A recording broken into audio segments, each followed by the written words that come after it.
اعوذ باللہ من الشیطان الرجیم بسم اللہ الرحمن الرحیم۔ ناظرین کرام السلام علیکم ورحمۃ اللہ وبرکاتہ۔ آپ تمامی سے گزارش ہے کہ صدیق عالمی نیٹ ورک کو لائک کر دیں، سبسکرائب کر دیں اور شیئر ضرور کر دیں۔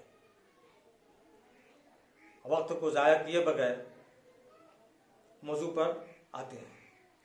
آج کا موضوع جو ہے وہ نزلہ، زکام اور اس کا علاج ہے۔ معزز حضرات، نزلہ زکام سے ہر کوئی واقف ہیں، اس پر تبصرہ کرنے کی ضرورت نہیں ہے۔ ہم اس کے علاج کی طرف سیدھے آتے ہیں۔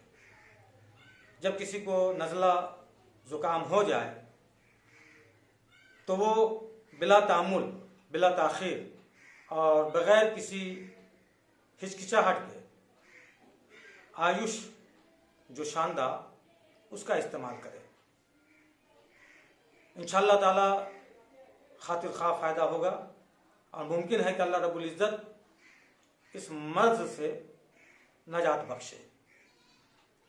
یہ آیوش جو شاندہ چند فطری جڑی بوٹیوں کا مرکب ہے جو انسانی جسم کو بہت سارے فوائد پہنچاتے ہیں، اور خاص کر کے نزلہ زکام کے لیے تو یہ زبردست اہمیت کی حامل دوا ہے۔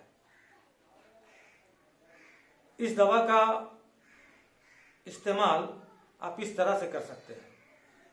15 ملی لیٹر دوا 1 کپ نیم گرم پانی میں حل کر کے چائے کی طرح سے صبح کو پی لیا کریں، اور پھر رات کو بھی اسی طریقے سے 15 ملی لیٹر 1 کپ نیم گرم پانی میں حل کر کے پی لیا کریں۔ صبح کو بھی 15 ملی لیٹر گرم پانی میں لے کر پی لیا کریں، اور رات کو بھی سوتے وقت 15 ملی لیٹر نیم گرم پانی میں لے کر کے پی لیا کریں۔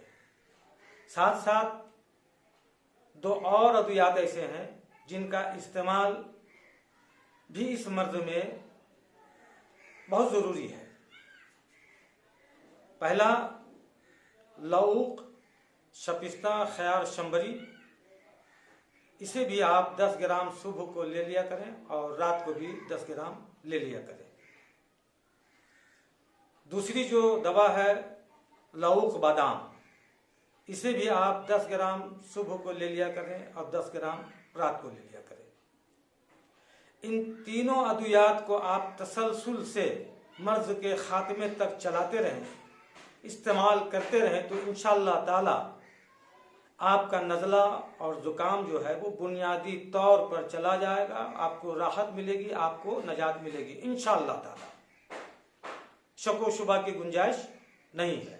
دور حاضر میں جو وبائی امراض کا لوگ شکار ہیں اور اس مرض کے علامات بھی اسی طریقے سے ہیں، اگر اس مرض میں بھی ان کا استعمال اسی طریقے سے کیا جائے تو کوئی دقیقہ نہیں ہے کہ فائدہ نہ ہو۔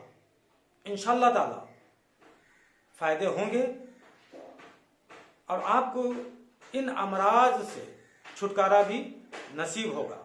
شرط ہے کہ اللہ رب العزت پر بھروسہ کر کے، اللہ رب العزت کی قدرت پر یقین کامل کر کے آپ استعمال کریں اور درود شریف کا ورد کثرت سے کرتے رہیں۔ اللہ رب العزت نے چاہا تو آپ کا مرض دفع ہو جائے گا، آپ کو نجات ملے گی، آپ سکون، راحت محسوس کریں گے۔ وما علینا الا البلاغ المبین۔ السلام علیکم ورحمۃ اللہ وبرکاتہ۔